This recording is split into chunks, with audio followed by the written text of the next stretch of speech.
Jazakumullah khair again for joining us for tonight for the Islamophobia Studies dinner. We hope you enjoyed your food, inshallah. As with any program, we want to start by grounding ourselves. We ground ourselves in the noble Quran. So please join me in welcoming from UC Berkeley MSA, Suhaib Mirza.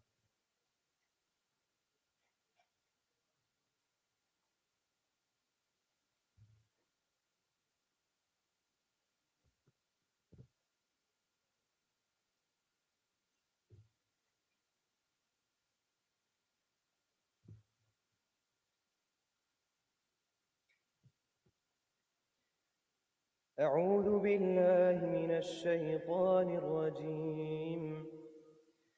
بسم الله الرحمن الرحيم. الرحمن علم القرآن خلق الإنسان علمه البيان الشمس والقمر بحسبان والنجم والشجر يسجدان والسماء رفعها ووضع الميزان ألا تطغوا في الميزان وأقيموا الوزن بالقسط ولا تخسروا الميزان والأرض وضعها للأنام فيها فاكهة والنخل ذات الأكمام والحب ذو العصف والريحان فبأي آلاء ربكما تكذبان خلق الإنسان من صلصال كالفخار وخلق الجان من مارج من نار فبأي آلاء ربكما تكذبان رب المشرقين ورب المغربين فبأي آلاء ربكما تكذبان مرج البحرين يلتقيان بينهما برزخ لا يبغيان فبأي آلاء ربكما تكذبان صدق الله العظيم.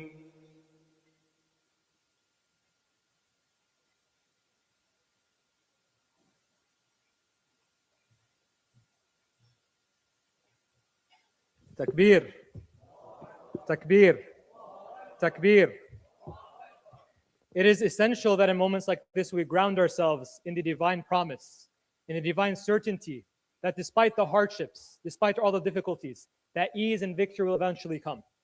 We gather today on the theme of Islamophobia in the age of genocide, because we know Islamophobia is intrinsically tied to the manufacturing of consent of genocide. And after the fact, it's used to cover up genocide. If we look at the last year, we can see that in Gaza, despite the so-called ceasefire, in which is no ceasefire of any sort, in which even this very morning, 30 Gazans were massacred. In the onset of this so-called ceasefire, the Israeli propaganda machine immediately kicked into action. And one of the things they did was commission a report into how, number one, they are perceived in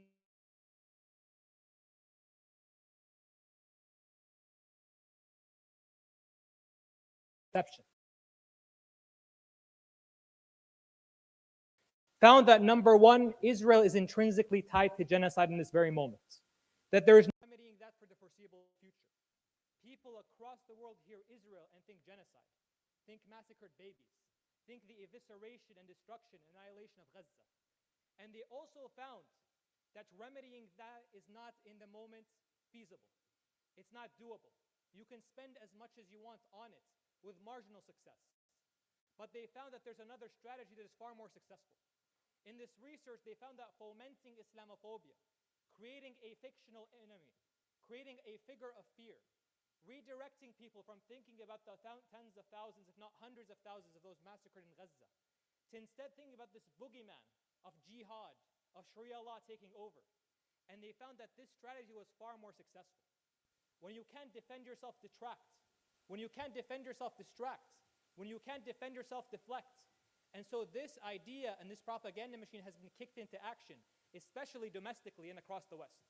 We're seeing for the first time the resurgence of long forgotten and abandoned archetypes of Islamophobia. We're seeing the 9/11 Islamophobia make a resurgence for the first time in many years. And so look at what's going on today. This is not an organic movement. This is not a grassroots movement. These are a handful of paid and hand-selected pundits, paid to propagandize, paid to incite. And perhaps there's no better example of this than in Minnesota. What we're seeing today against our Somalian brothers and sisters is a direct cause by propaganda incited against them. By literally one 20-something-year-old propagandist going to Minnesota, sowing propaganda, has led to the murder of people there, has led to the enforcement of a sort of state of terror there, has led to the loss of life. Propaganda is deadly. Islamophobia is deadly. Islamophobia manufactures consent for genocide and then covers that genocide up. So today, inshallah, we'll be hearing from a number of speakers to discuss the different facets of Islamophobia, to discuss how it plays a role in the machine that legitimizes, funds, and propagates ideas that lead to efforts. This is not a battle to be taken by ourselves. And so with that, we'd like to recognize some of the community organizations that are joining us here today. We'd like to thank the community spaces, the masajid and community halls that provide a safe space for our community, including the Muslim Community Association, including Lighthouse Masjid, including Berkeley Masjid, and including the Urtugur al-Ghazi Masjid. We'd also like to thank the civil rights organizations and the lawyers, those who, knowing that this is not an easy fight, knowing that they're up against billions of dollars of lawfare, still fight the good fight despite limited resources, at the helm of which is the Council on American Islamic Relations and the Bay Area Muslim Lawyers. And we'd like to also thank in particular the NAACP chapter of the Bay Area who are attending with us here tonight.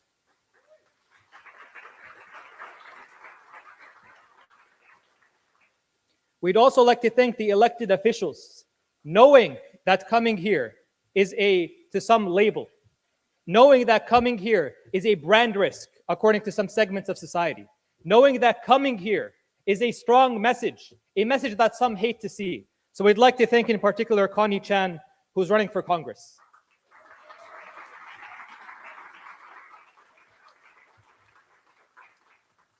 And finally, we'd like to thank our community organizations and businesses, those who might not be directly tied to confronting Islamophobia, those who might not be directly tied to the industry of law and of community building, but those who, despite being in a different field, find ways to support us, find ways to make ways.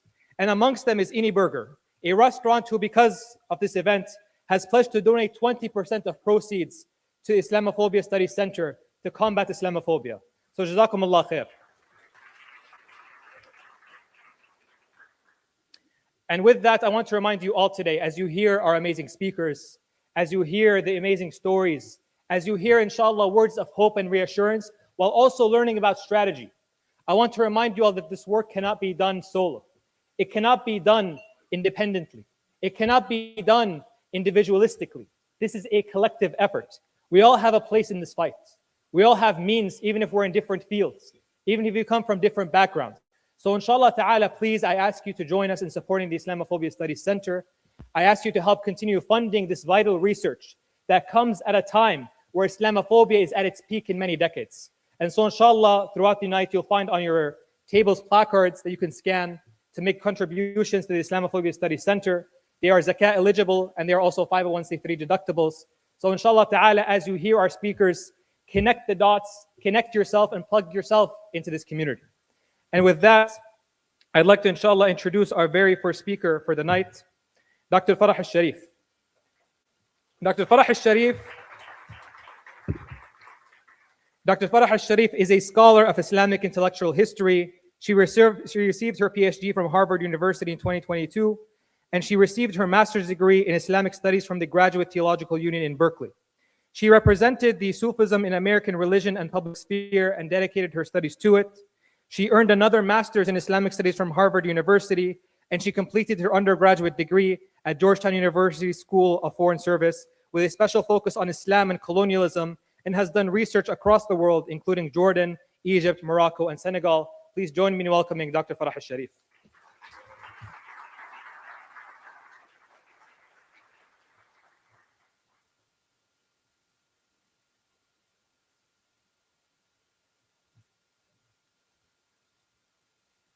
Well, thank you so much, Zaid.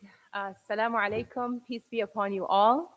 I begin in the name of God. Bismillahir Rahmanir Rahim. Thank you so much to Dr. Bazian and the Islamophobia Studies Center for having me. It is an absolute honor to be with you all today. I just got off a plane from LA, so forgive me if I'm a little bit, not that eloquent, but I hope to, connect with you all after the speech as well. So almost 50 years ago, in 1975, the renowned Palestinian scholar Edward Said would begin writing his seminal work, Orientalism, at an unlikely place. Not far from here, at Stanford, as a fellow at the Center for Advanced Behavioral Studies. Orientalism, along with the question of Palestine and covering Islam, constitute the formative trilogy for the study of anti-Palestinian animus and Islamophobia through colonial and neo-colonial campaigns and contemporary discourse. But there is an inescapable irony in writing Orientalism at Stanford in particular, one of the big four, built on unceded Ohlone territory in the 1800s during the period of westward expansion to advance the process referred to as manifest destiny, which is alive and well today. Look no further than the eerie AI-generated images of Caucasian families enjoying brunch on a plantation on the official Homeland Security and ICE social media accounts. We so often forget that elite universities like Stanford, where I worked, and Harvard, where I completed my PhD, were set up to advance and promote that kind of manifest destiny knowledge production that sustains the interests of empire, proving that Orientalism is not a relic of the past.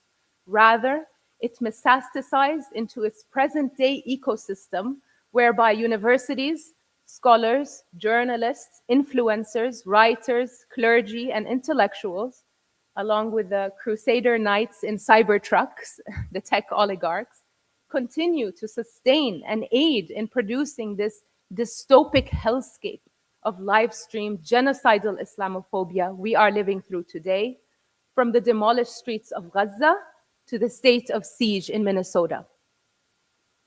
Stanford is a steady supplier of the classroom to military-industrial complex pipeline.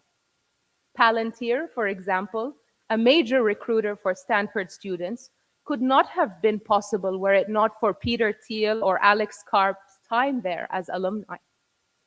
It is the stone-cold academic heart of Silicon Valley, advancing surveillance technology and hawkish Israel-first policy. Its lack of emphasis on the humanities push for a soulless education based on brute techno-economic progress, no matter the humanitarian or moral cost. Currently, Stanford is seeking to impose the harshest criminal sentence against its students across American universities. If convicted, the Stanford 11, currently on trial, face the possibility of over 3 years in prison and $300,000 of restitution to the university. Shame. It has escaped the attention of many that unlike Harvard or Columbia, Stanford faced no significant federal scrutiny. In other words, it did not even need to take such harsh measures because it is not an ideological problem child for the Trump administration. It is arguably the poster child. It is criminalizing its own students, of course, as credibility theater to please its own constituents. government agencies, donors, trustees, and uni-party political powers that Stanford serves as a steady cultural and ideological pipeline for. I saw firsthand how the Palestine exception is encoded in the university's ethos and institutional mission. Unlike Harvard, my alma mater, which has deceptively gotten a reputation of resisting Trump, when in fact it capitulated on everything to do with Palestine, the leadership of the Center for Middle East Studies at Stanford could not be fired, and the Palestine program there could not be suspended. Why? Because they don't even exist. Because Stanford intentionally chose not to build or fund these things in the first place. This is by design. There was never an institutional home where Palestinians or Muslims could amass or accumulate authority, continuity, or protection. In the absence of these symbolic counterweights, the conscientious student, staff, or faculty is left exposed and is rendered more vulnerable to these eerily hidden, draconian, disproportionate measures. Internally, the campus is extremely hostile to the basic idea that is rocking the existential core of Western civilization, that Palestinians should exist. You know that long-standing joke about Stanford, that it is a right-wing think tank with a daycare attached to it? Yeah, that's not entirely unfair. These dynamics are perhaps exclusively due to the dark, looming presence of the Hoover Institution on campus, the hawkish intellectual bastion of American militarism, which is currently still on a destructive warpath in Iran and beyond, boasting the leadership of war criminal Condi Rice, Niall Ferguson and his wife, who made a name for herself solely for hating Islam, Ayan Hirsi Ali. So I could go on and on about the impossibility of being a Muslim at an R1 university who dares to visibly and vocally believe that the Palestinian people should exist and should resist. The conscientious scholar is forced to either suffer in silence at great personal and moral cost, or if they choose to hold up a mirror to the stench of hypocrisy, they are pushed out, punished, and ostracized. But I remind myself first, and I invite more of my colleagues to remember, that in the words of Edward Said, the job of the true scholar, the intellectual, is to, quote, remain outside the mainstream, unaccommodated, unco-opted, resistant, and to raise embarrassing questions, to confront orthodoxy and dogma rather than to produce them. In other words, we must lean into our pariah status. And as Muslims, we know a thing or two about being ghuraba, strangers in this world. Because if this is the status quo, then we certainly want to go on record having differentiated ourselves from the status quo as much as possible. Because when this era of monstrous violence is over, guided by the Israel agenda, when it is done ravaging the world and this country, they will be looking for the few lone wolves who held on to moral courage and integrity and withstood this carnage. May we be among them.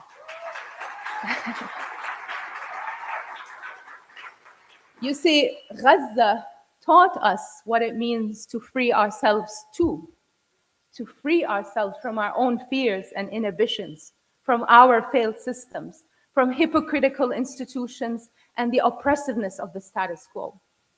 Ironically, places that should be about the pursuit of higher knowledge, of veritas, truth, as Harvard's crest boasts in typical Orwellian fashion, they often operate to obliterate and subdue the truth.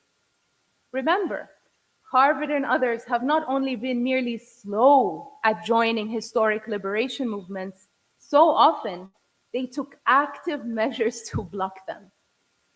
Profits from slavery helped fund institutions like Harvard, Yale, Princeton, and Columbia.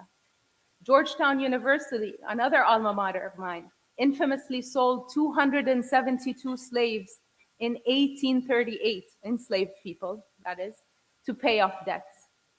During the civil rights era, Black students and faculty faced intense resistance while fighting for recognition and inclusion at historically white universities.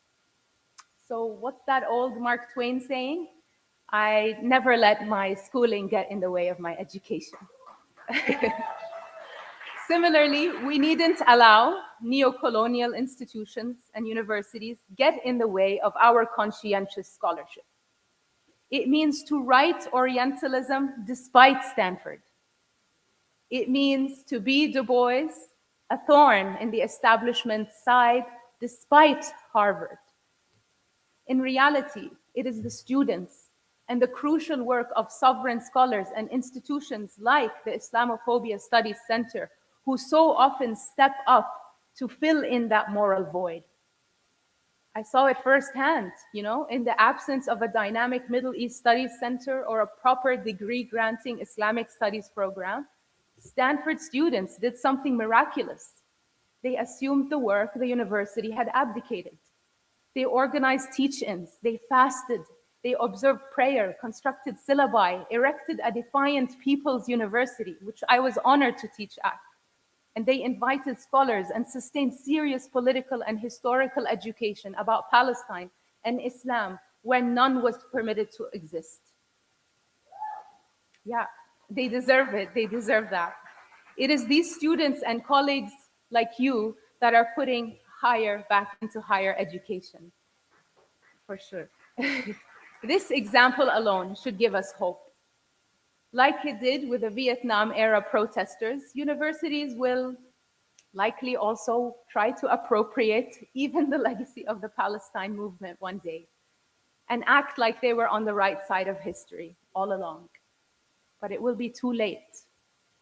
The Palestine exception is endangering not just higher education, but the very core constitutional foundations of this country. This country would rather cannibalize itself as it is than, God forbid, humanize Muslims and Palestinian lives. We will never forget that. I, like many others in this room, will make sure to never allow them to forget the complicit underbelly of academic institutions in their active role for covering and enabling the genocidal dystopia of this present moment. This is what makes the support of the persecuted students and the sovereign scholars and the work of the Islamophobia Studies Center and Dr. Bazian all the more important, and they deserve our full support more than ever in this critical time. So thank you.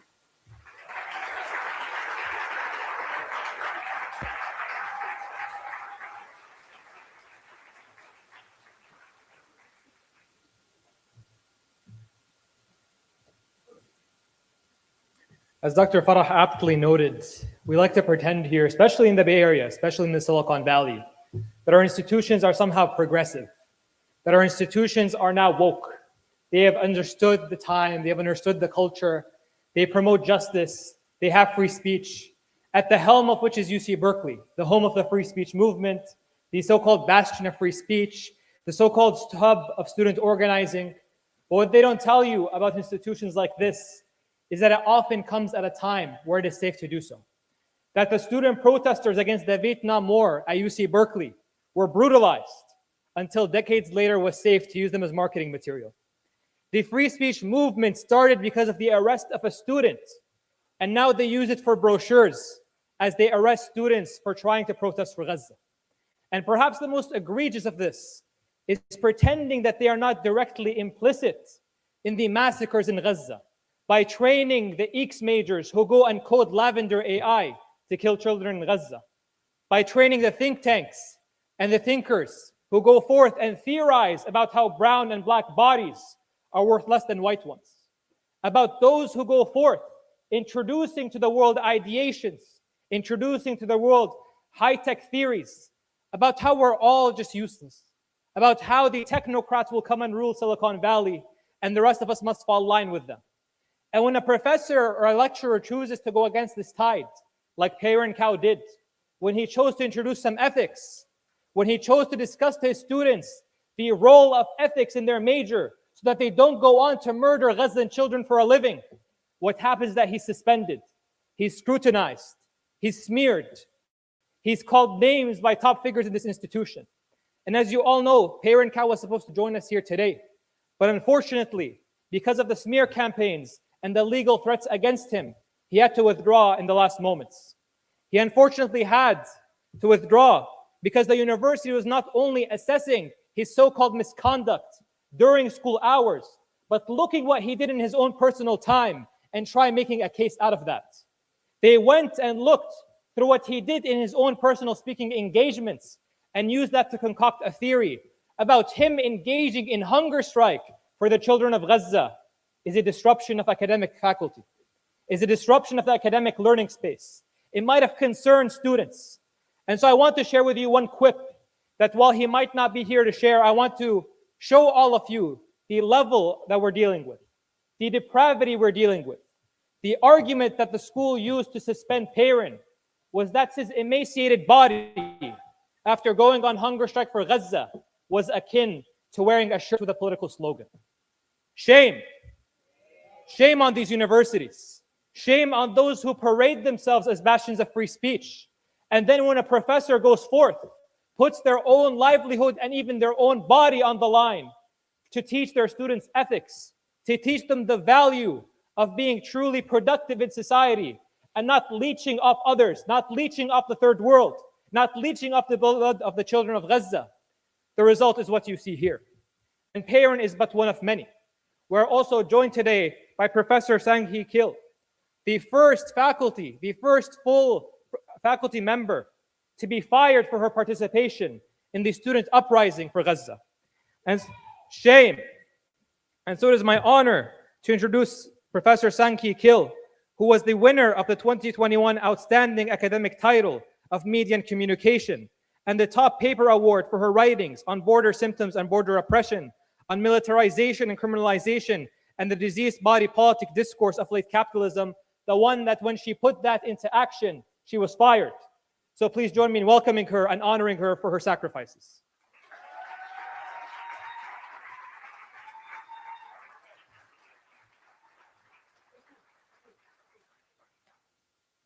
Thank you so much for having me here. I appreciate the invitation and I really appreciate the supportive community. As you can imagine, it's been very chilly at San Jose State University for me.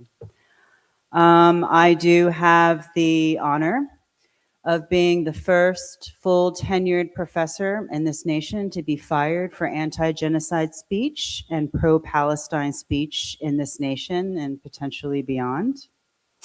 And I want to share with you today how that happened, because I think it's really important for us to know how the Zionist lie machine is operating on campuses and how it targets people for their constitutional rights in speaking out against a genocide.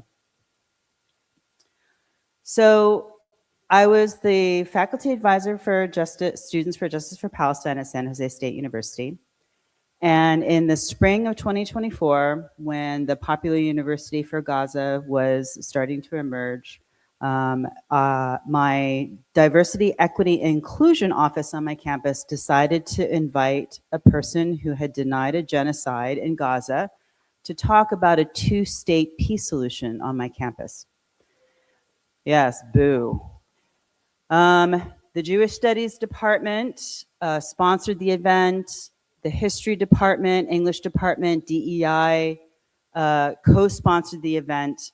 And in my capacity at the time as the co-chair of the Palestine Arab Muslim Caucus of my faculty union, the California Faculty Association, which covers 30,000 faculty of the California State University system, I felt obliged to email these administrators and the department heads to let them know that they should probably withdraw their co-sponsorship of this particular speaker.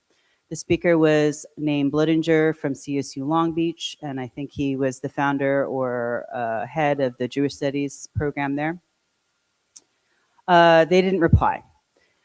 So we showed up to this talk February 19th on my campus, and it was in our public library, the MLK Library. Martin Luther King Library is a truly public library. And we were told that the talk had been moved to a classroom. no biggie. So 50 or 60 of us, make it to this classroom, only to find that this classroom has been flanked by police.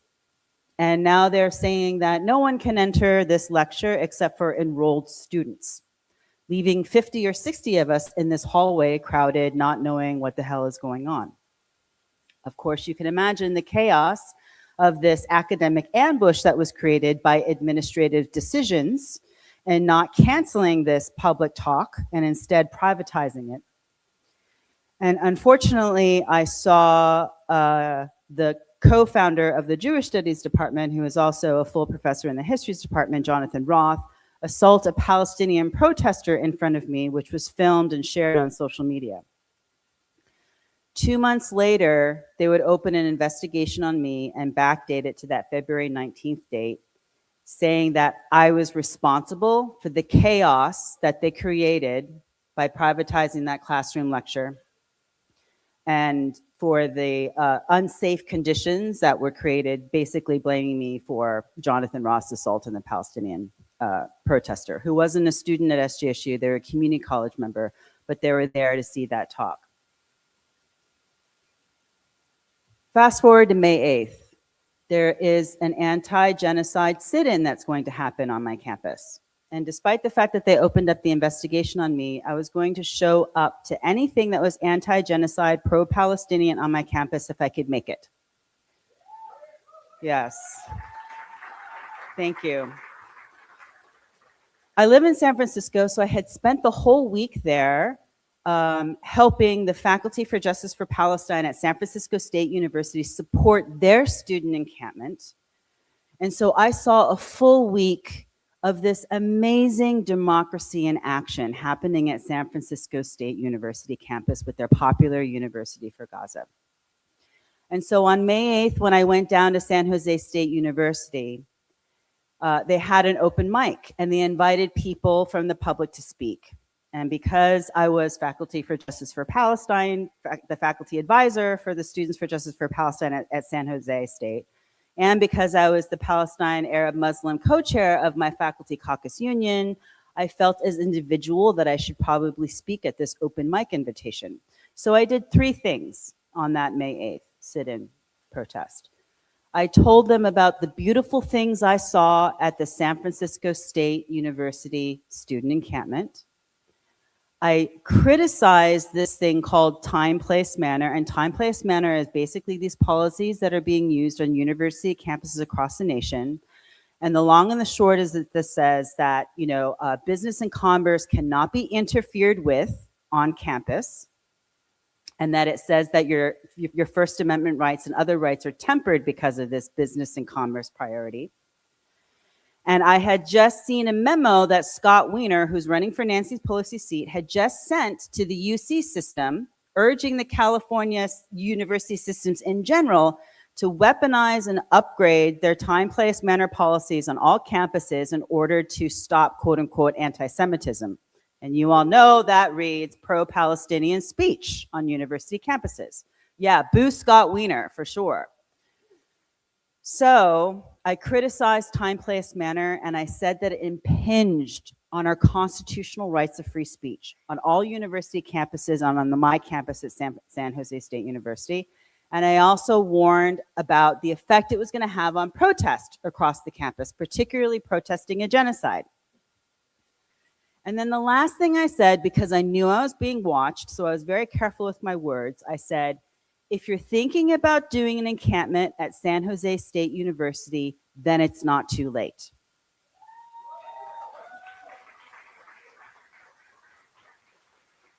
Five days later, the students would launch an encampment at my campus. It was the 7th encampment in the California State University system and the last encampment, and it was unique because it was a mostly Muslim student encampment in the California State University system. San Jose State University made history, and I am so proud of our students for doing that. They knew the risks, they were reading the paper, they were tracking social media, and they took those risks despite what was happening across the nation and around the world, and they made history, and I am just so happy for them for taking the courage to do that. And especially, as our prior speaker described, the Islamophobia that exists in Silicon Valley is fierce. And the Islamophobia that exists at San Jose State is fierce. And so they were up against huge odds, in particular because of the context of my campus. And so what they did when they lifted off that student, mostly Muslim student encampment for 10 days was just sheer joy to me. And I was so happy to be able to help in what small and limited capacity I could as a faculty in order to help them get that encampment off the ground. Out of 2,000 faculty at San Jose State University, I was the only one to encamp with the students. And I think that speaks loudly to the Islamophobia that exists on my campus and on other campuses that had encampments. So I was immediately job suspended after the encampment, put on paid leave, and fast forward to this past summer. I find out that Jonathan Roth, the one that was videotaped assaulting a Palestinian student for wanting to see and protest against a genocide denier of Gaza, was put back on the fall schedule. And I would get a notice of termination around the same time. So this is the state we're in higher education. We're in this state where, you know, I was job suspended under Biden, but I was fired under Trump. And you need to have a bipartisan system in order to come to the MAGA mania that we are here today and that we are suffering from today. The chilling effect on my campus with the silence is almost near complete. Luckily, and I'm very happy for this, I'm one of the rare faculty in this nation that has a faculty union. And so we have a collective bargaining agreement. So under Article 19 of the collective bargaining agreement, I decided to choose the public fight, right? Thanks.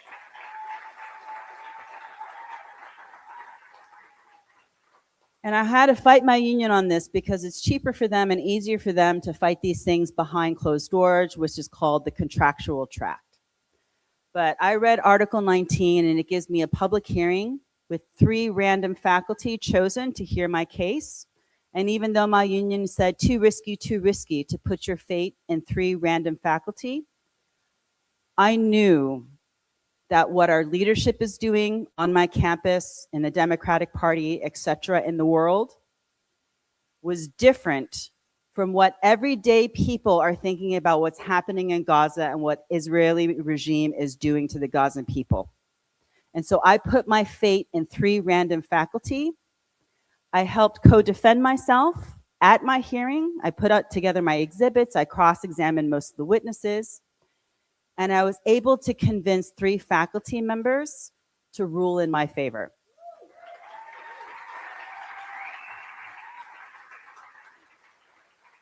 Three random faculty members decided no punishment.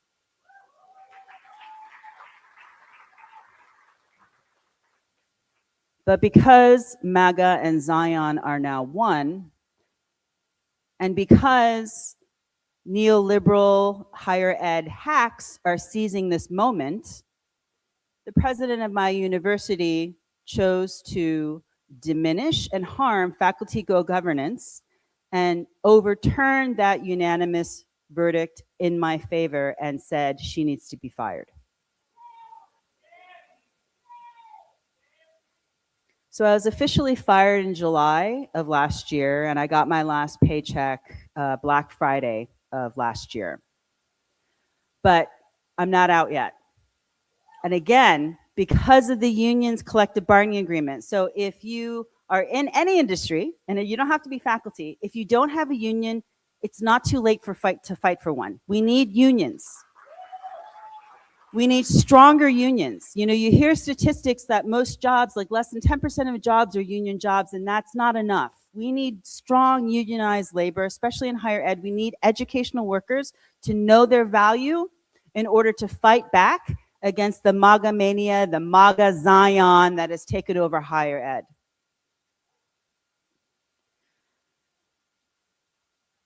So let me tell you about the Zionist lie machine that I experienced. 3 or 4 of the witnesses they paraded against me made the false claims that me and the people that were protesting against the genocide denier on February 19th, when we were denied access to his lecture, they said that we chanted "Kill the Jews." Yeah. You think they won't go low, and then they go even lower. And these were heads of departments. These were DEI directors. These were people that you think would not lie on stand, right? But no, they lied, and they lied big. But let me tell you about, and their community in this room that stood up against that lie machine. So luckily, San Jose Against War and the San Jose Peace and Justice Center were there that day on February 19th from start to finish. Yeah, they showed up as community stakeholders to San Jose State University, and they showed up to see this genocide denier talk about a two-state peace solution. And so they were there, and they showed up at my public hearing, and they immediately started writing letters saying, we were there from start to finish that February 19th, and no one chanted, "Kill the Jews." You're lying. But this is what we're all up against when you speak out against a genocide and when you speak on behalf or in allyship with the Palestinian people who are crying for their freedom and justice, right? And we cannot be naive to how low they will go, because they will go that low. And we have to take bravery in those pockets and areas in the South Bay region, because it's not happening from my campus, okay? I'm dead faculty walking on my campus. But the stakeholders surrounding that South Bay and even beyond, obviously, I've been welcomed here, and this is just a beautiful space. Thank you so much for bringing me here and letting me share my story, because I think it's really important to tie what's happening now with Palestine and the stamping out of talking about genocide in higher ed and also with K through 12. Because remember, Gavin Newsom signed that AB 715 that basically conflates anti-Zionism with anti-Semitism, which will police K through 12 teachers from teaching about the genocide and teaching about apartheid and teaching about occupation. So the fight is really systemic in the educational system, but the MAGA Zion attack on higher ed has been particularly brutal. And the chilling effect on speech has particularly been harsh. But I have hope that we can change this tide. If you know faculty out there, if you are faculty out there, it's not too late to speak out. You know, students doing the hard work of protesting on campus, we need to support them, and we need to continue to support them, because they are our moral compass and they are pointing true north, and they haven't wavered. And we also need to make the connections between the historic and gorgeous shutdown, the almost near general strike that we had yesterday in alliance with the executions that are happening in Minnesota, because the ICE raids are connected to the Gaza genocide. Absolutely. It is one machine. MAGA and Zion are one, and these are the same manifestations of the repression, the targeting. So I'll give you an example of my research. So the Great Replacement theory I first saw in the Southwest border region, right? And that's when the Minutemen and white vigilantes converged in Arizona in the early 2000s when I was doing my dissertation work, and they were worried about this thing called Reconquista. And that was basically about unauthorized Mexican migration really being this like political ploy of Mexico trying to take back the Western lands of the USA to Guadalupe Hidalgo Treaty in the mid-1850s, right? Fast forward to MAGA. It's a national platform that feeds the ICE and Department of Homeland machines in its sweeping of our neighborhoods, of our community members who don't look white. And then we go to Israel and Palestine, and the Great Replacement theory is there, with the need to to grab Palestinian land by extinguishing the people in history. So MAGA and Zion are one. And we need to fight these machineries, and we need to fight these lies, and we need to make the connections between the things that are happening on the street with ICE, with the things that are happening to Gaza and Palestine, because they are connected very intimately. And we need to merge our fights, because we can win and we will win. But we just need to keep on fighting and never, ever, ever stop.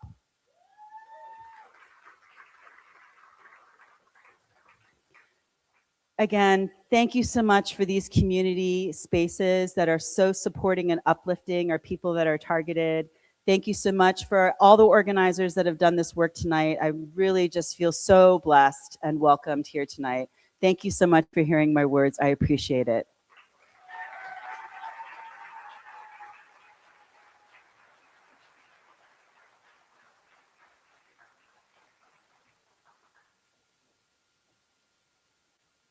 Thank you so much, Professor, and thank you to all of the professors who shared a common theme here today, which is that Muslims are only tolerated in academia as objects of tolerance, i.e., you are never truly a part of this university or academic space, but you are someone who we will watch, who are someone who will give concessions to occasionally. We'll give you some halal foods, we'll give you a wudu station, we'll give you symbolic things. But if you ever try to move your role from an object of tolerance to a witness against settler colonialism, if you ever attempt to break out of the mold they have given you, that is when you become a dangerous Muslim, a dangerous Arab, a dangerous Palestinian. If you're a professor, that's when you're terminated.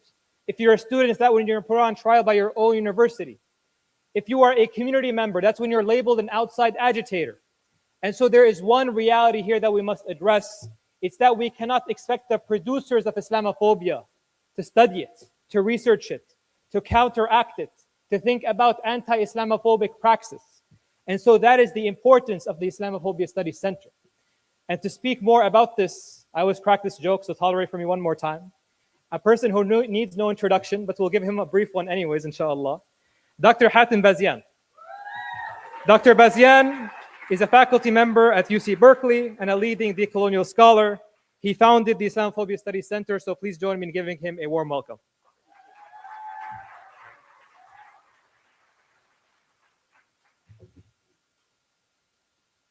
Assalamu alaikum. Just give me a minute to put. Bismillah ar-Rahman ar-Rahim. Wassalatu wassalamu ala khair al-mursaleen wa ala alihi wa sahbihi ajma'in. So let me just say a little bit about my engagement with the encampments. Not the ones for Gaza, but the one for South African apartheid.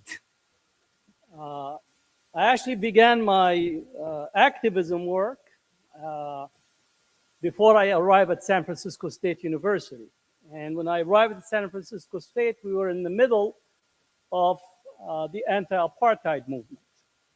And through the work with the university students, we developed a coalition, the Progressive Coalition, and we actually wrote the first resolution for boycotting Coca-Cola on college campuses. The reason that we selected Coca-Cola because all of the athletic departments or the student unions had Coca-Cola machines, and Pepsi was not in South Africa, but Coca-Cola was. Now, the university at the time was actually working in constructive engagement. What is constructive engagement is the same as what you have today with this dialogue and the two-state solution type of narrative. The university actually would welcome students to go and visit South Africa while coordinating with the South African government in order to show them how great South Africa under apartheid, and usually they'll bring a few black South Africans from the Botolezis camp to tell these students, some faculty and nationally, why you should not boycott South Africa. Now, when Nelson Mandela was released from jail, the same chancellor and university president were first in line to take the picture, and they put it in their office, while during our encampment, they were arresting us, right? So I tell the university today and possibly that in the future, you will be putting the pictures of the students from the encampment in your office, and you will actually be first in line to try to see how you were actually part of supporting the end of settler colonialism in Palestine. So I give you good hope that that will happen because I witnessed what happened in South Africa because of the students. So today we're here to actually do fundraising. And I say fundraising. So on your table, there is the QR code, right? So if you have the time and you're technologically advanced, right? Which means that you are able to be surveilled 24/7 because you use technology, right? So see if you could access QR code and donate as much as you can. We don't do auctions. We don't say who's going to do this. You know the work that we are dealing with, and your support is needed. If you're part of the old technology, which means that you use pen and paper, we have you too. So on your table, for those who still remember that there is such thing as a pen, and you could write with it on a paper, you could actually also make the information in here. You could do a credit card, right? We need to keep the economy going, right? So you could fill the amount, your name, cell phone, information, but you also could actually do monthly donation. So if you actually can do that, that would be helpful. And if you have a company that does matching, we never actually say no to taking some of the money that the companies have because they took our money. So if your company does matching, make sure that you actually use Benevity and select the Islamophobia Studies Center for donations. So I'm going to start with where we are at in terms of our app. So we've been working on developing the Islamophobia reporting app. Now, data drives policy. As you know, you talk to people, you say, oh, we don't know how many people are impacted by Islamophobia. We don't know the cases. We don't know what is taking place. So now we have been able to update the app.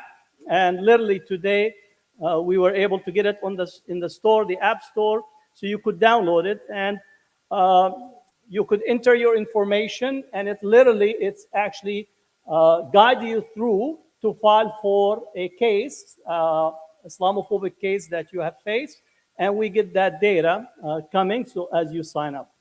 What we did also is we've been working on trying to get news feed and social media feed into the app.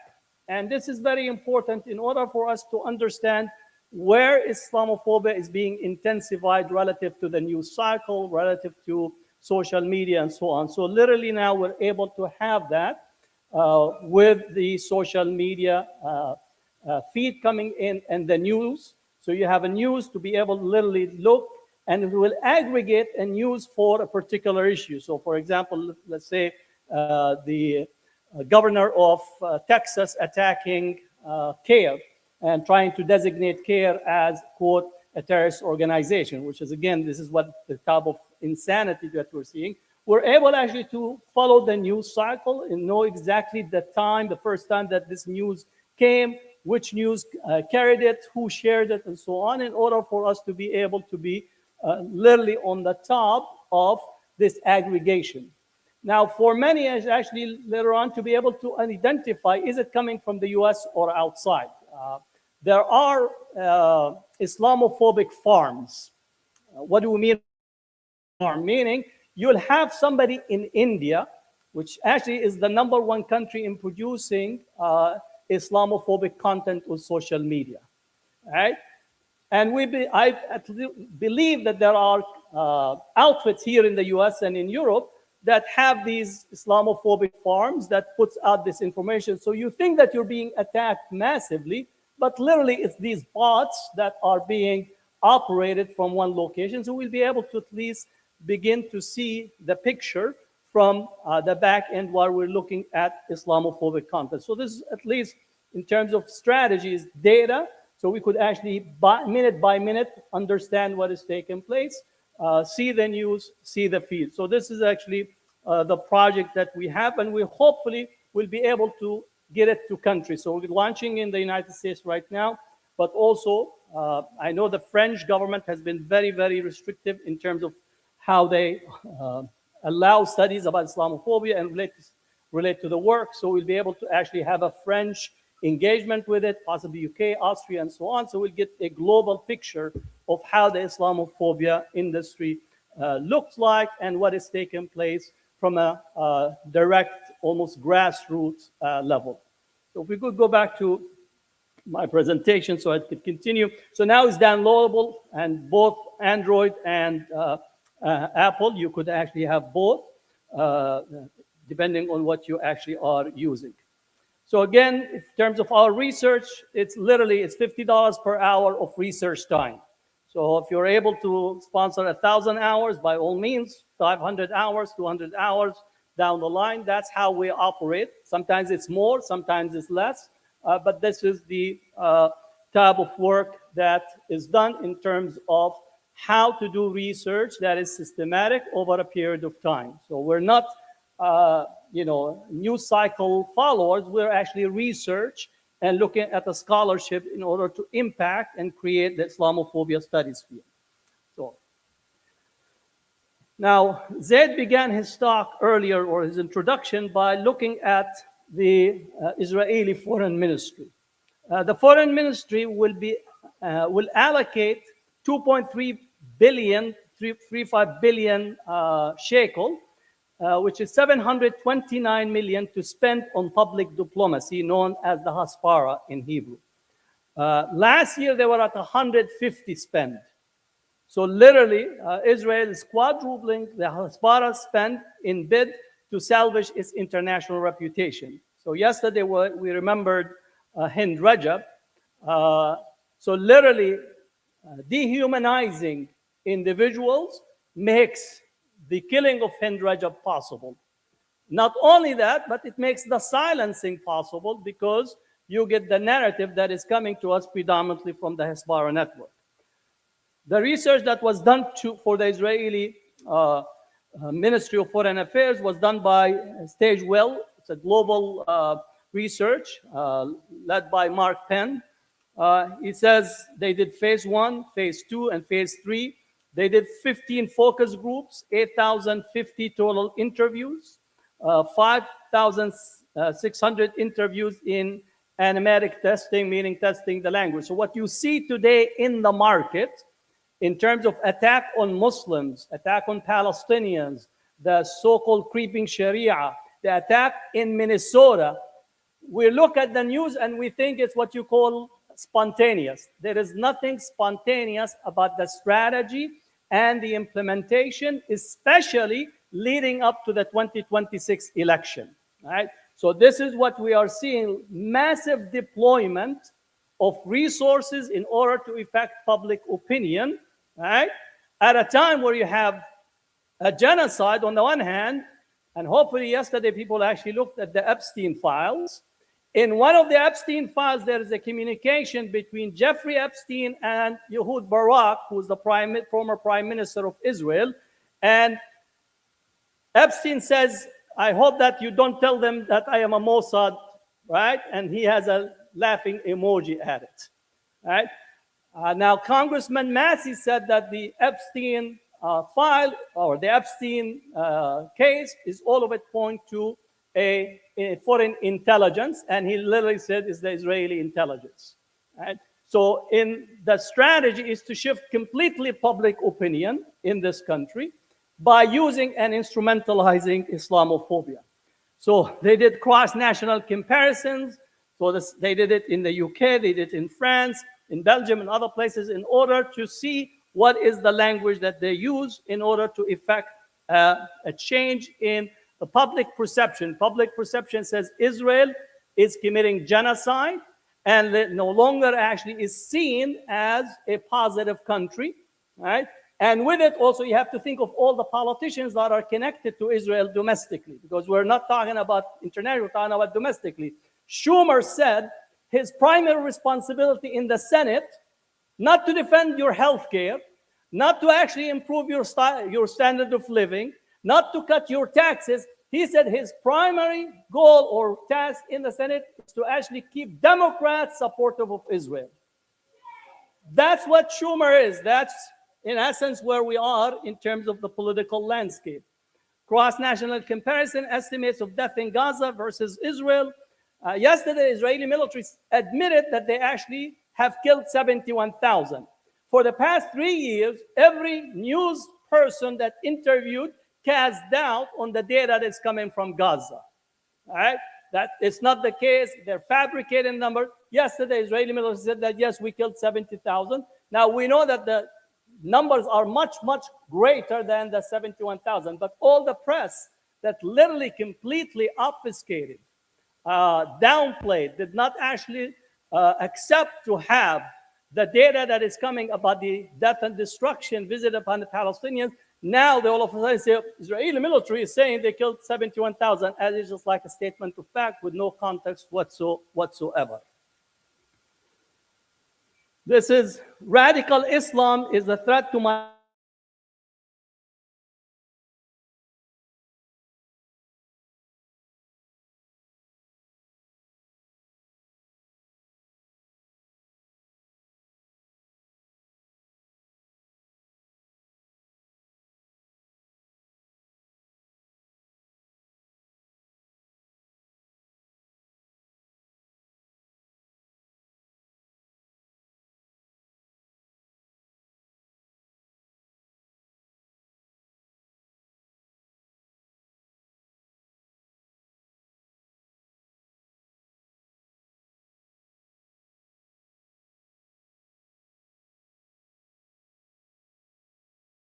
to designate CARE as a domestic organization as a terrorist organization. He made a proclamation about the Brotherhood movement, and you get this machination to try to target literally the Muslim community in order to save Israel. So genocide and obfuscating the cases about genocide is being done through Islamophobia. All right, so again, this is the data that we see. Genocide, Islamophobia, weaponizing Islamophobia as a shield.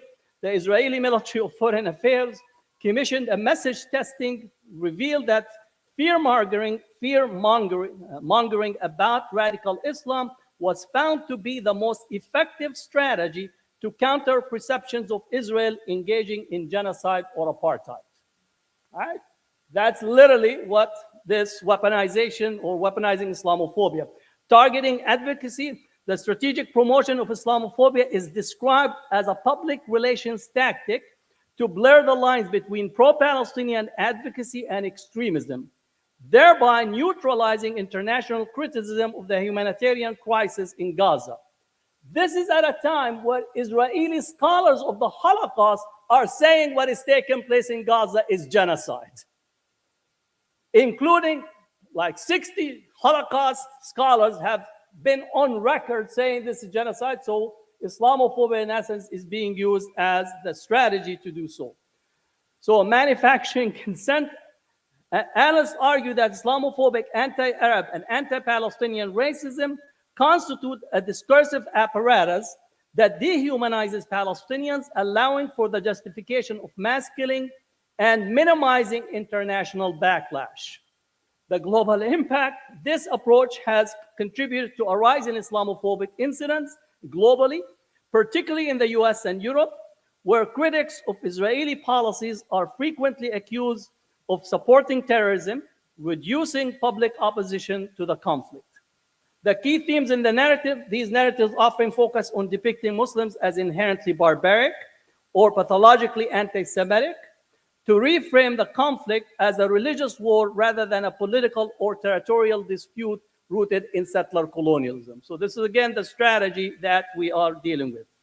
Now, I want to spend a little bit of time in here, the relationship between Zionism and the white supremacists, the MAGA in here.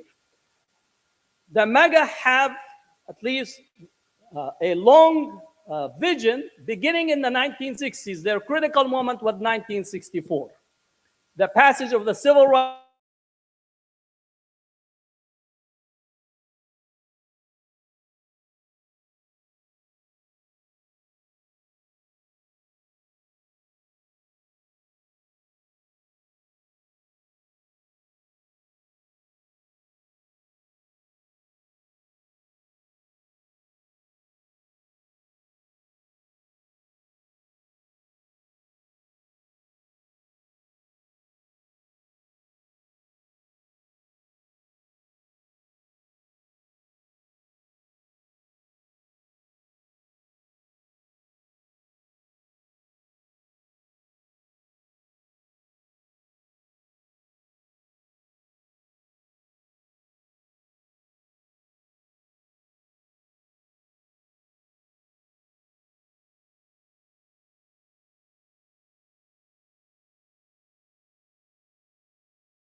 offices are all closed.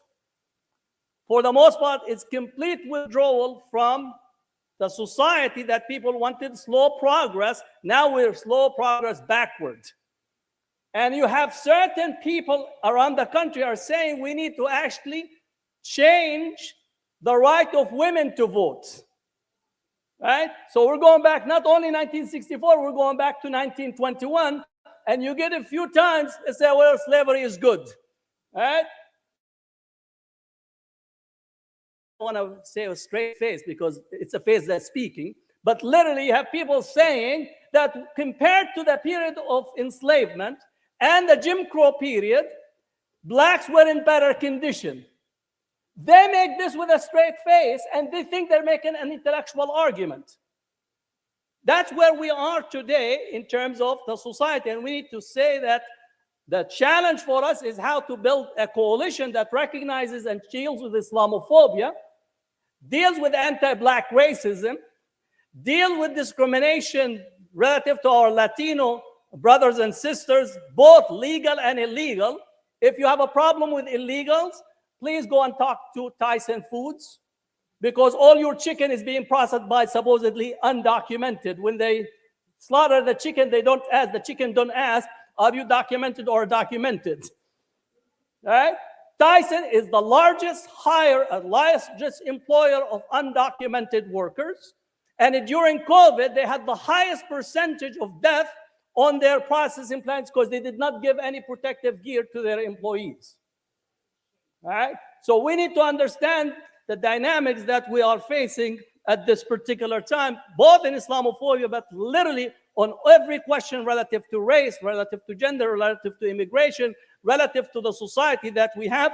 And the university, again, I have the university itself, right, have become a corporation that acts as an educational institution. Right? They literally are a corporation, and they are complicit and co-producing the genocide. It's no longer what you call not allowing a class to be taught, which is understandable. Literally, they're making money and running all the way to the bank. But you have to appreciate they've been consistent. They made their money during enslavement. They made their money during the wars in Vietnam and in Cambodia. They made their money during the anti-apartheid movement. They made their money through the pharmaceutical companies, right? So they, at least you appreciate it, they've been consistent. I'm going to take a minute to speak about drugs, right? Not that I consume them, right? Because they are going after our Latino brothers and sisters claiming that they're the drug dealers, right? Am I right? Am I right? Okay, am I right? The biggest drug dealers in our society have been the Sackler family, Purdue Pharma. Those are the biggest drug dealers. But they are all very nice because they have a lot of money, right? They've been charged with $26 billion fine. Now they're appealing it. So Big Pharma is the one that pushed opioid on the streets. Walgreens is moving out of San Francisco, claiming that the unclean, poor, and homeless are ruining our city. MashaAllah, that's good. Where were you when for 19 years, they were pushing opioid in the streets of San Francisco? And they had to pay a fine $500 million. Now they're closing their stores because, oh, the city is unclean. Well, your board of directors is unclean. Your CEO is unclean. All the people that were marketing are unclean. Every company, like the Sackler family, Purdue Pharma, right? Walgreens, CVS, Walmart, and don't tell me Johnson & Johnson. Not only they use their powder for babies, but also powder in the noses of people. They also were caught in drug dealing. So if we want to talk about drug dealing, once I see you arresting the CEOs and the board of directors and the salespeople that pushed for 20 years, killing 1 million Americans, once I see you arrest them, then I know that you are actually trying to stop drugs and drug dealing in the society.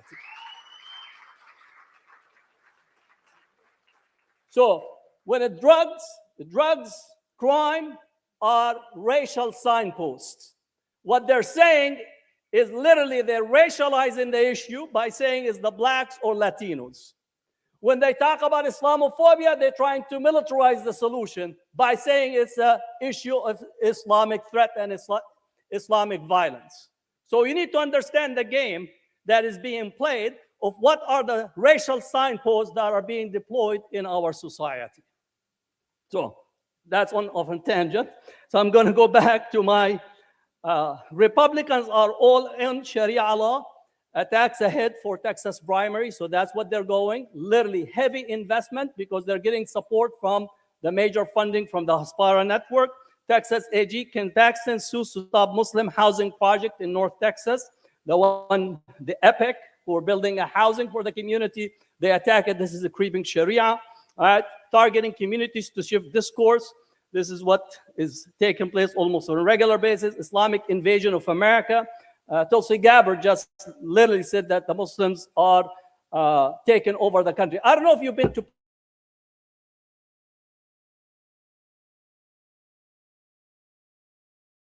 literally in ruins, all blocked up, buildings that are in use. You could not actually walk through in there 25 years ago.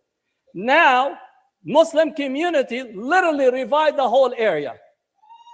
Revived the area. Not only that,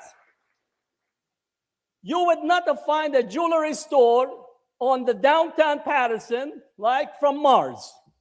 Now jewelry stores are opening down, up and down the main street. And I know Muslims want to get married, they always go there, right? So literally, not only they revived the economy, but they transformed the city. So Tulsi Gabbard said they're taking over New Jersey. I said, bring them over because we have a lot of disasters that they could actually fix, right?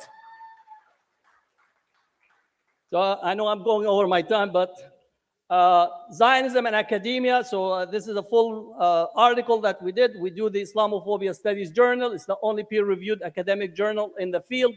We already published this is 19th volume that from this outfit that we have. It's 146 publications. In terms of the views are 258K views. We're approximately 8 to 12,000 per month of academic articles, citation. We are defining the academic field in this way. This is the spring 2025. We're just literally just send out the issue 2 for volume 9 in the publication. And our footprint is all over the world. We could actually get it. We used to publish internally, now it's open access, and this is a global footprint. We also were part of the creation of the International Islamophobia Studies Association. We're hosting our 5th annual conference in Malaysia. Last year we were in Grenada. The year before we were in Bosnia to compare on comparative genocide, because again, Europe actually forgot that they actually had another genocide. Right? When the Ukraine war happened, they said, oh, this did not happen since World War II. What happened with the Bosnian genocide? 300,000, and then using rape as a weapon during the genocide in Bosnia. So we will be in Malaysia, in Kuala Lumpur. We're still open for people who want to submit abstracts. We already have about 110 abstracts submitted. So literally it's defining the study field. We do research with impact, understanding Christian Zionism, Israel, India, Islamophobic Alliance, Islamophobia, Muslim Safety and Violence Survey. This is all before the past 2 years. So this research is literally filling the pipeline. Islamophobia Files podcast to speak with researchers and individuals who work in the field. So for this coming year, we're working on doing a Hasbara network mapping. So it'll be a full report on how the Hasbara network, what are their infrastructure, Islamophobia and Muslim Safety and Violence Survey. We're going to run that survey again. We'll have the annual Islamophobia conference in France. Last year was the 11th. So it will be the 12th annual. In France, it's very difficult for scholars to actually work because France does not recognize, the field of Islamophobia does not recognize race. So we actually come in to provide the landscape and place for people to do work and engage in research, promotion and reporting of the app, and capacity building. So my last ask, if you came in here, is for a fundraising. And all of this work is really your support that makes it possible for us to do this tremendous work. And it's literally, we have created the Islamophobia studies field on a global level. So the number of scholars that are connected to our work is close to 300 scholars from across. So if you want somebody in Russia, you want to connect with them on Islamophobia, you have people in Russia. If you want somebody in Poland, we have in Poland, in South Africa, in India, people who work on China. Literally, we have a vast network. And this is what type of what you call long-term research and its impact. So we want you to invest and make it possible for us to meet the challenge of facing Islamophobia in the coming stage. So thank you very much, and hopefully we'll get your support. Thank you.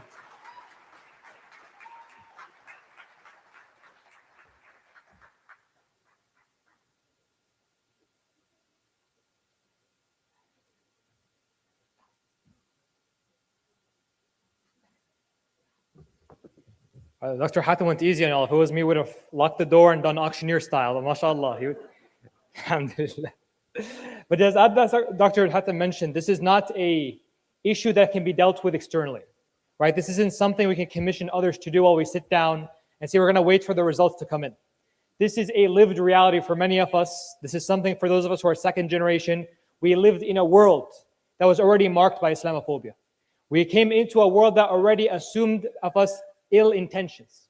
We came into a university that assumed of us certain conceptions based on Orientalism. And there's perhaps no one who can speak better about this than our final speaker of the night, inshallah, Professor Mustafa Bayoumi is an award-winning author, journalist, and educator. He's an opinion columnist for The Guardian, where he also regularly contributes feature articles. He's the author of the critically acclaimed book, How Does It Feel to Be a Problem? Being Young and Arab in America, which won an Arab American Book Award and the Arab American Book Award for Nonfiction. And he is the recipient of 2 Excellence in Teaching Awards, and his writing has appeared in dozens, if not hundreds, of news media outlets. Please join me in welcoming Professor Bayoumi.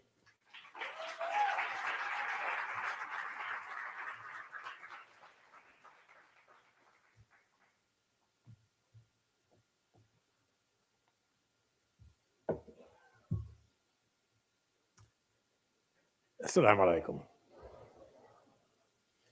Thank you all for coming. I know that you all would rather be at the Melania documentary, so I really thank you for coming here tonight.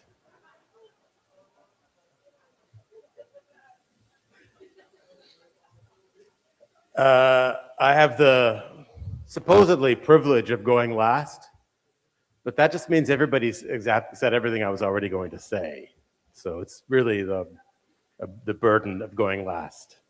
However, I will say, first of all, thank you to Dr. Hatem Bazian and the organization, the Islamophobia Studies Center, for the invitation. It's great to be here to see you all. This is a very important evening, and it's a very important topic that I think we really, really do need to address. Let me start first tonight with a thought experiment. Imagine, if you will, that Greenland was a Muslim country. I mean it. I mean, it is called Greenland, after all. Green being the color of the deen as well. Now, it is true that Greenlanders are not white, but mostly an indigenous Inuit people. But they're also Danish. And so Trump's threats to take over Greenland are read in Europe as threats to encroach on the rights of white people. Canada, which has a long history of encroaching on the rights of indigenous people, took Trump's saber rattling as a bridge too far.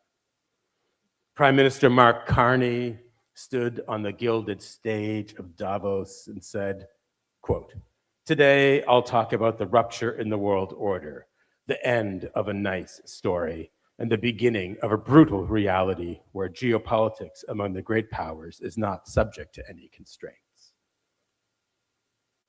Excellent. But where has Mr. Carney been? Where have any of these so-called leaders of the so-called liberal order been for the last 80-odd years? Where have they been at least since 2023? To his credit, Carney talked about the old liberal order as a kind of fiction. To his detriment, there's little to suggest he's ready to do much that's different for Palestine. As British commentator Peter Osborne pointed out recently in Middle East Eye, hours before Carney delivered his speech, Jerusalem's deputy mayor Arya King was calling UNRWA in East Jerusalem the Nazi enemy.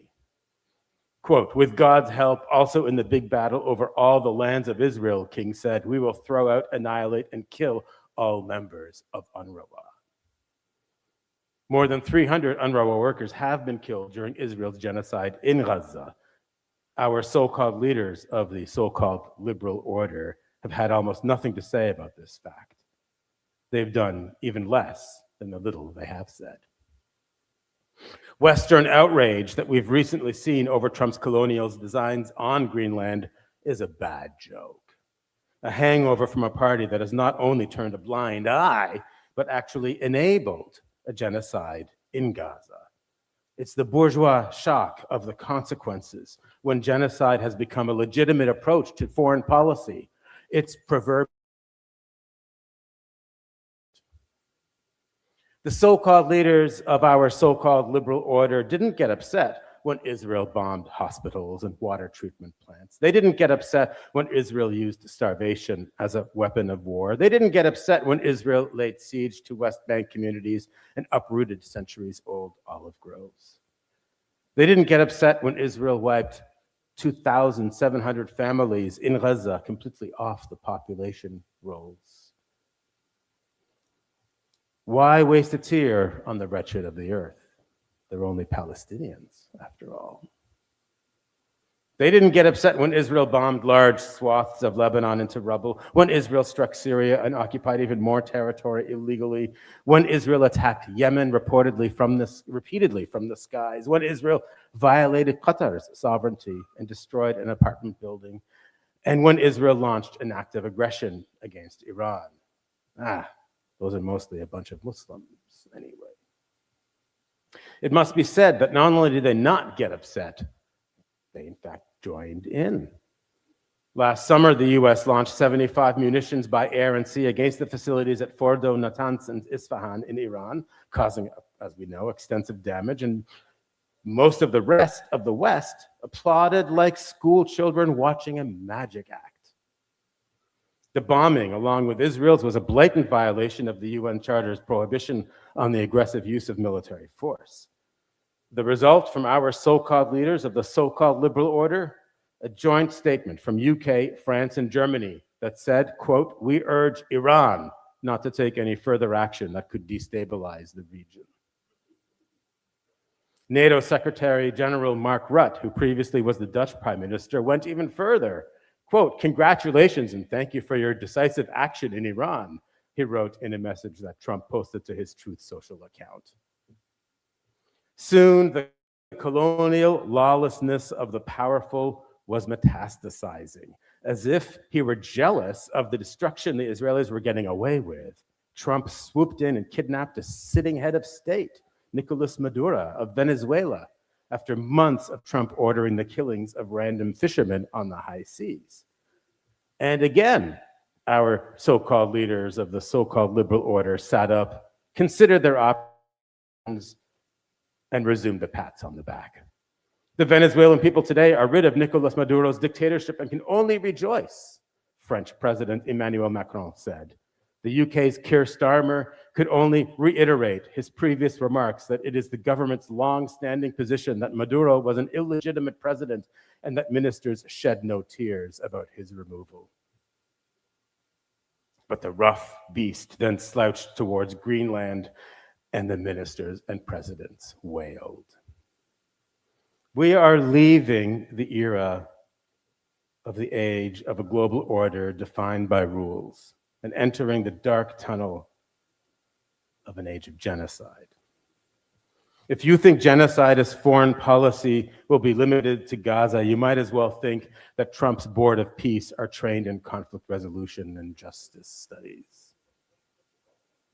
Gaza is the laboratory, and a fuel was needed to run that lab. That fuel was a fully ramped up Islamophobia, an anti-Muslim racism that is disturbing as it is now commonplace and structural. Examples of Islamophobia just in the United States today alone are legion. The Talking Points USA Convention, America Fest, hosted the director of intelligence, Tulsi Gabbard.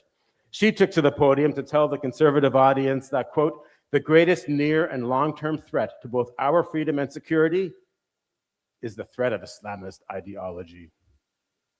Applause thundered. Religion News Service interviewed members of the audience at the same convention, including someone named Gwyn Andrews, a 22-year-old who founded a TPUSA chapter at the University of West Georgia. There's one that's now, I just saw an ad for one on my campus at Brooklyn College, CUNY, too. Frightening.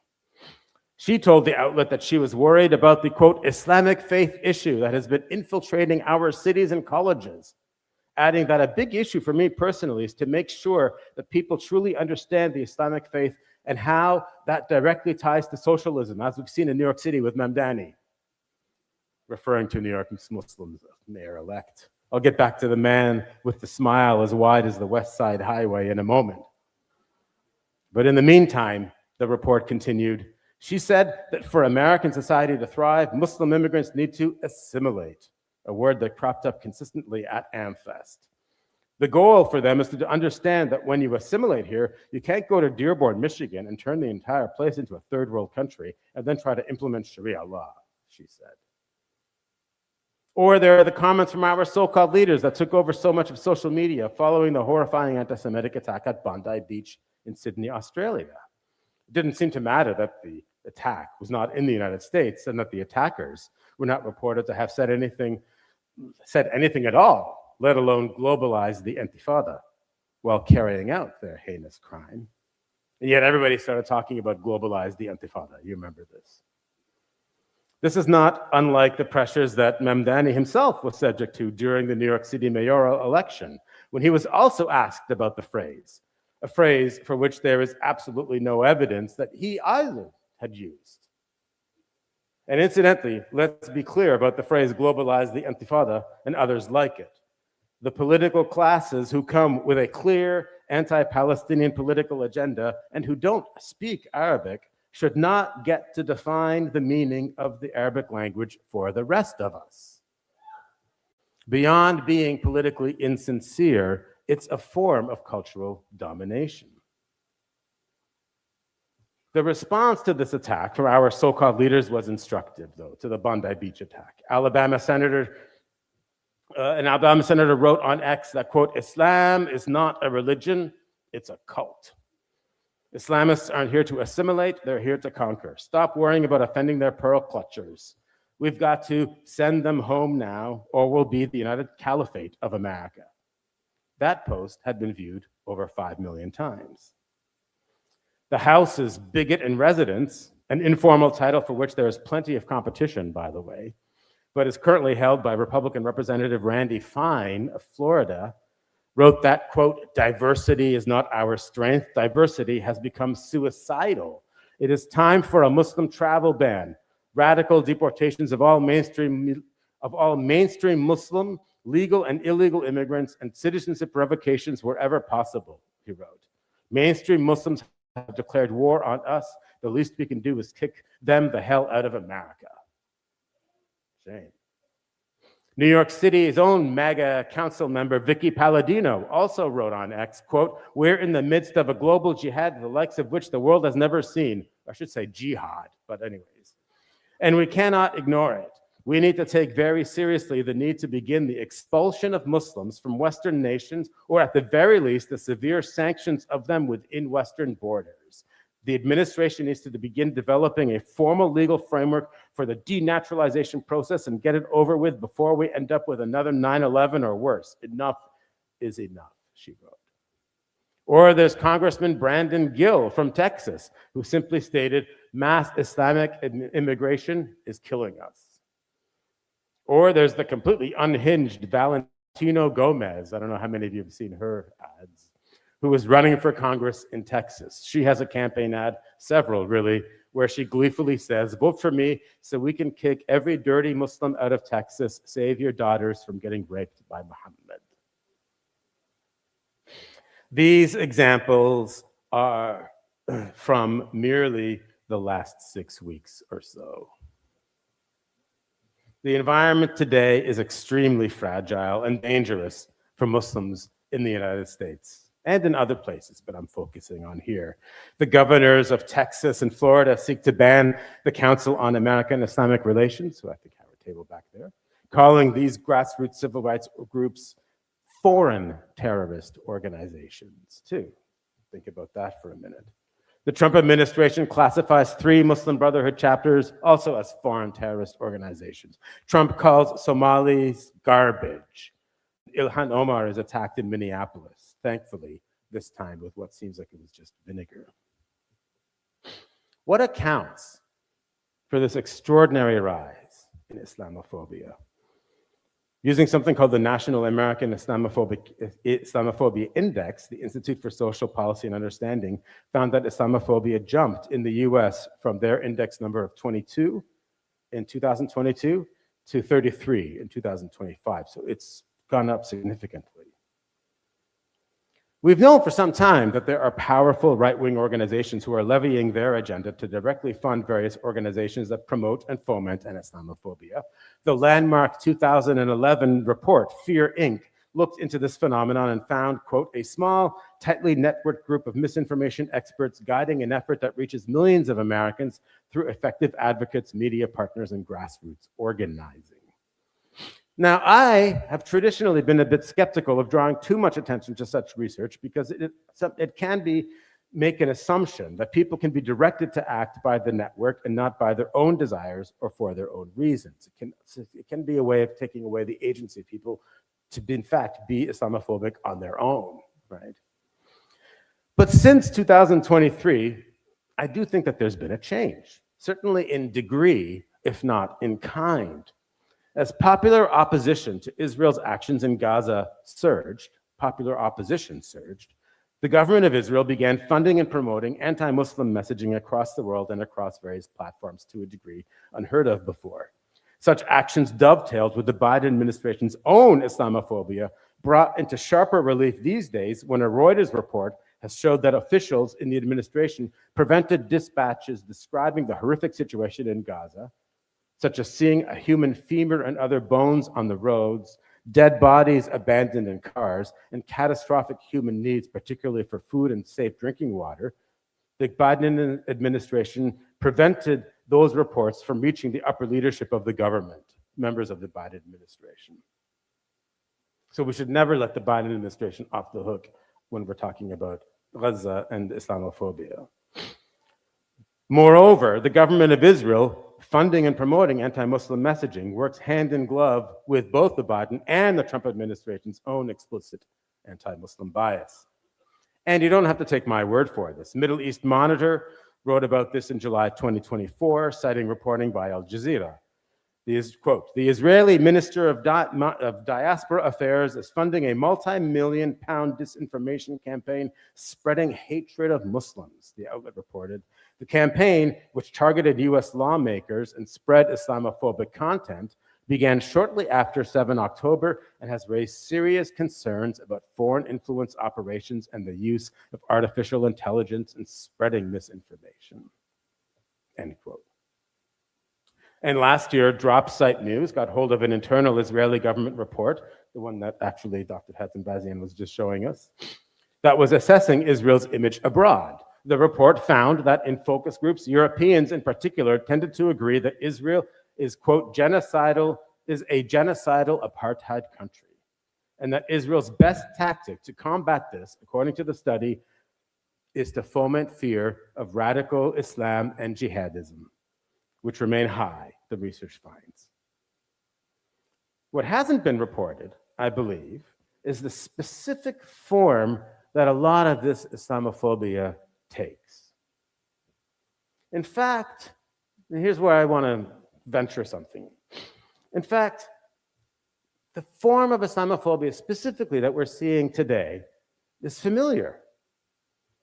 but it's more commonly associated with another kind of prejudice, anti-Semitism, than with Islamophobia. I'm referring specifically to a pernicious form of anti-Semitism that scholars and historians call the Judeo-Bolshevik threat. Today's Islamophobia is yesterday's Judeo-Bolshevism. Put another way, Muslims are, in an important sense, in the sense that the power structure enables and supports this reality, Muslims, Palestinians, and their supporters are in fact perhaps the greatest victims of anti-Semitism today. How so? The ways that Palestinians and their supporters are discriminated against, made vulnerable, and attacked by the mob, state, and the media replicates traditional anti-Semitism so closely that we would be entirely correct to see this form of prejudice as anti-Semitism victimizing Palestinians. Anti-Semitism has had many different expressions and structures over the centuries, but the specific form of anti-Semitism that is routinely deployed against Palestinians and their supporters right now is the classic 20th century anti-Semitic trope of Judeo-Bolshevism. As Paul Hennebrink writes in his defining book, A Spectre Haunting Europe, The Myth of Judeo-Bolshevism, quote, throughout the 20th century, the image of the Judeo-Bolshevik was imagined as an ethno-ideological zealot, a destructive border crosser intent on mobilizing local Jews and other discontented groups to overturn the social and moral order. Today, in the United States, it is Palestinians who are said to be mobilizing local Muslims and student activists. It is Palestinians and their supporters who have become the Judeo-Bolsheviks. Just as Judeo-Bolsheviks were seen as furthering an internationalist agenda of anti-civilizational revolution, so today are Palestinians and their supporters, cast as internal threats to democracy, especially because of their putative connections to outside enemies, foreign terrorist organizations. This notion is expressed in high-level planning documents and executed at high levels of government in the United States. Take Project Esther as an example. This is the Heritage Foundation's plan to shut down speech supportive of Palestine in the United States, which has now been put into motion. Project Esther claims that, quote, virulently anti-Israel, anti-Zionist, and anti-American groups comprising the so-called pro-Palestinian movement inside the United States are exclusively pro-Palestinian and, more so, pro-Hamas. I'm reading from Project Esther. They are part of a highly organized global Hamas support network. It calls them HSNs, Hamas Support Network. It sounds like something you'd watch on TV. And therefore, effectively, that would try to sell you something. I mean, Home Shopping Network, it sounds like. Okay, anyways. And therefore, effectively, a terrorist support network. The conspiracy thinking behind this document should be obvious and familiar to anybody who has heard of the Protocols of the Elders of Zion. Within the United States, Project Esther claims, the HSN receives the indispensable support of a vast network of activists and funders with a much more ambitious, insidious goal, and that goal being, this is what this says, the destruction of capitalism and democracy, right? Classic Judeo-Bolshevism. There's more. Those so-called international financiers that anti-Semites like Henry Ford believed were behind the looming global revolution, well, they reappear today in the figure of the Gulf states, fomenting internal division. Project Esther warns against, quote, foreign money from wealthy supporters of the Palestinian cause, notably Saudi Arabia and Qatar, which flows freely into US academic institutions as a way to influence curricula.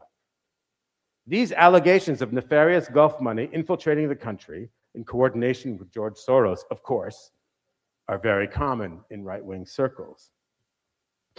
Then there's the law that Marco Rubio is relying on to deport Mahmoud Khalil and others. The specific law that Rubio relies on first appeared on the books in 1952 with the McCarran-Walter Act, which sought to exclude and deport communists from the United States. But it should be noted that Jewish people were heavily overrepresented in American communism, and the Democratic Senator Pat McCarran of the McCarran-Walter Act was a known anti-Semite. His reputation as an anti-Semite became so embarrassing to the state of Nevada that the state officially changed the name of its flagship airport from the McCarran International Airport to the Harry Reid International Airport in 2021. If you look at the documentation, it's because of the anti-Semitism that came up.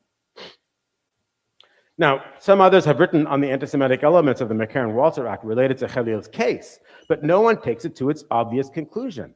As a Palestinian, Khalil is the victim of anti-Semitism. Or look at the structure behind some of the attacks on Zohran Namdani. He too has been vilified not only for his Muslim faith in language entirely typical of Islamophobia, but also for the ways that he embodies that dangerous marriage between Islam and socialism. The paranoid French intellectual scene labels this Islamo-gauchism or Islamo-leftism. This notion has now come to the United States, and it's entirely anti-Semitic. The same way that Judeo-Bolshevism unites Jewishness and leftism, you have Islam and leftism now. You know what this shows to me? Essentially, that all forms of bigotry are basically the same at the greatest, or if that's too large a claim, at least within anti-Semitism and Islamophobia, there's a great deal of overlap and commonality. But the point, I think, is not to distill some sort of essence or uniqueness to Islamophobia as if it too were an identity.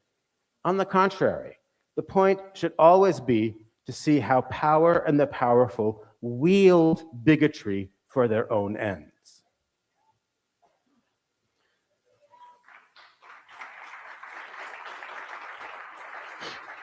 Nevertheless, the fact that the government, United States or Israeli, uses a form of anti-Semitism against Muslims that empowers them to claim that Muslims are anti-Semitic should be lost on no one.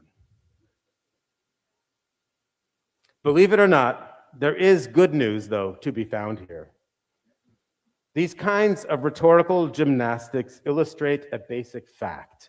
More and more, the people are making the connections. They see how a government supporting a genocide requires enormous amounts of racism, repression, and anti-Semitism. They see how the attacks on free speech about Palestine, the people see how the attacks on free speech about Palestine is related to the attacks on people protesting ICE. They see the people, they see liberation, and they see domination, and they're choosing liberation for all.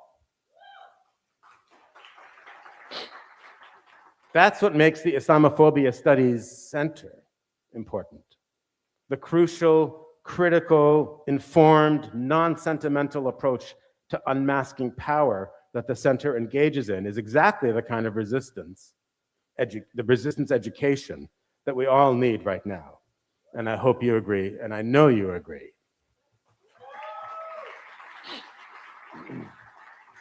In the meantime, I will end just on this one note, and it's specifically for all the informants and spies who are in our midst right now. And I say this explicitly for their benefit as well. Hey, you know what? Maybe if those Muslims get their way, maybe, just maybe, one day, Greenland will be a Muslim country. Who knows what the future will bring? Allahu alam. Thank you very much.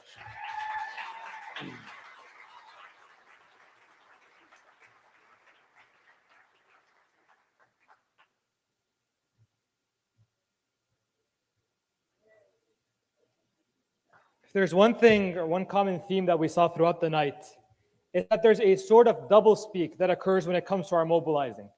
On one hand, we're told that we're doing nothing. Our protests mean nothing. Our boycotts do not even make a dent in the military-industrial complex. Our mobilizations have nothing, are but a drop in the ocean. And yet on the other side of things, there's billions of dollars being pumped to counteract us. There's entire institutes and think tanks dedicated to tracking us, to seeing what we're thinking of next, when we are but a group and a community dedicated to justice and dedicated to liberation. And so with that, I want to make an appeal again, that before you leave tonight, consider supporting this work, consider fueling this community-based organization. We are not funded to the tune of 750 million from Israel. We're not funded to the tune of anything from the Hoover Institute. We are not funded by anyone else. We are funded by our community, by the people we represent. So I ask all of you once again to please support the ISC.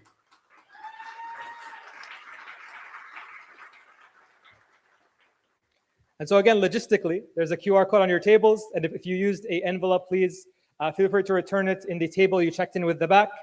And we want to end tonight with a case that epitomizes the mentality of Islamophobia. For those who are not from the East Bay, those who have not had the fortune yet to check out Jerusalem Coffee House. What Jerusalem Coffee House is a community space. It's a place where you go to be in community. It's a place where you go to feel the genuine warmth of people who care about you. It's a place built on the happiness of Muslims, Palestinians, Arabs, and allies. It's a place where you go to hear about mutual aid, to have workshops, to have a place of true unity and gathering and collective liberation. And there is nothing that Zionists and Islamophobes hate more. And so because of this, because of merely daring to be happy and just and merciful as a Muslim, this community space has been hit with 3 lawsuits, one of which by the Department of Justice. To speak more about that and to share the struggle and the importance of defending Jerusalem Coffee House, we have Abdul Rahim Harara. Please join me in welcoming him.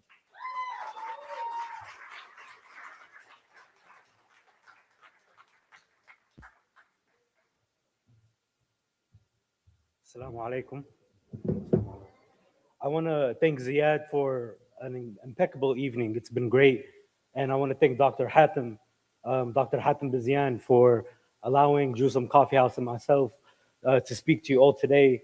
I've known Dr. Hatem for almost like 15 years. And I know Dr. Hatem to be a trailblazer when it comes to Palestinian identity in America. For those of you that may not know, he founded the first SJP chapter in history.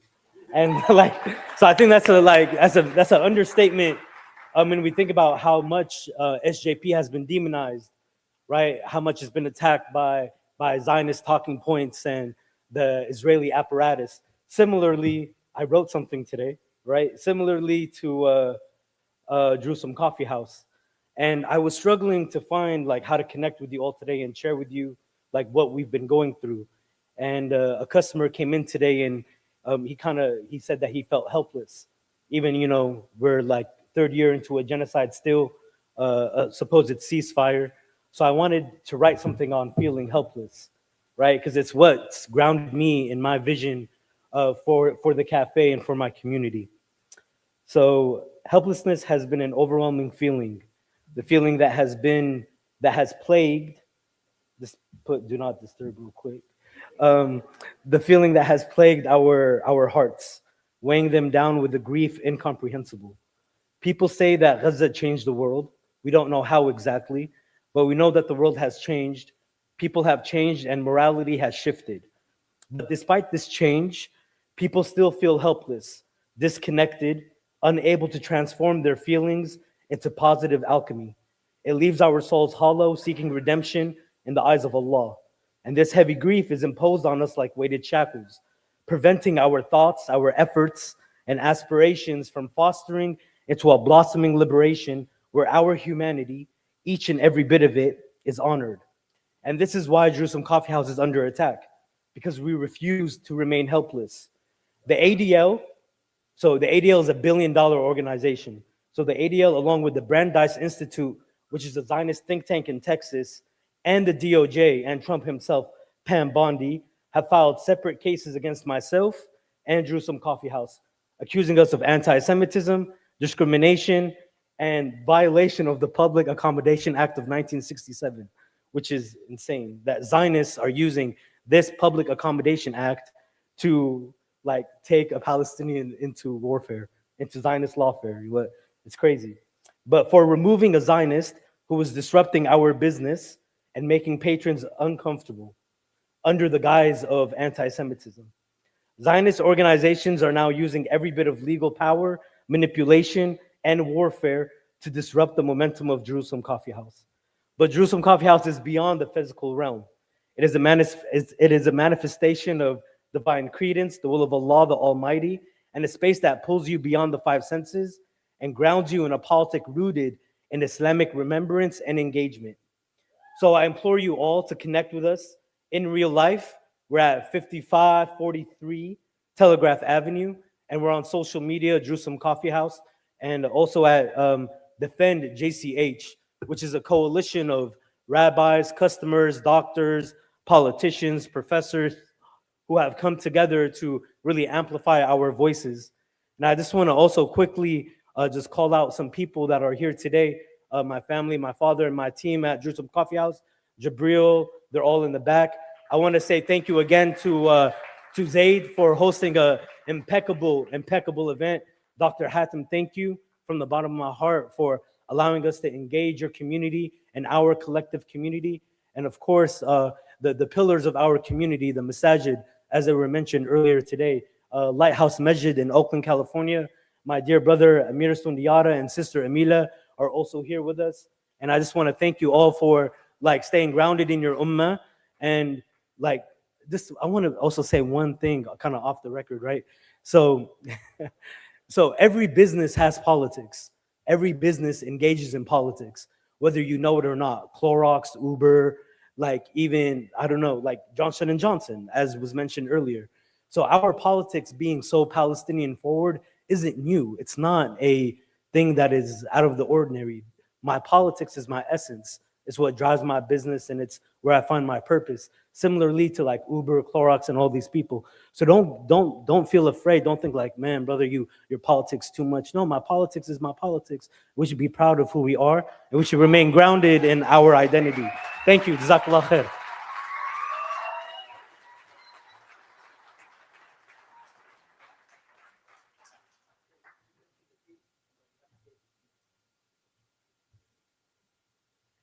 So once again, this is a community effort. This is not one person. This is not one organization. This is not one institute. This is not a monopolization of one narrative. This is a collection of everyone from a coffee house to a civil rights org, to students, to professors, to everyone in between, who have come together for one cause. And inshallah ta'ala, because it is a righteous cause, because it is a just cause, because it is a cause that is not built upon the exploitation and oppression of others, it is a cause that will succeed inshallah ta'ala.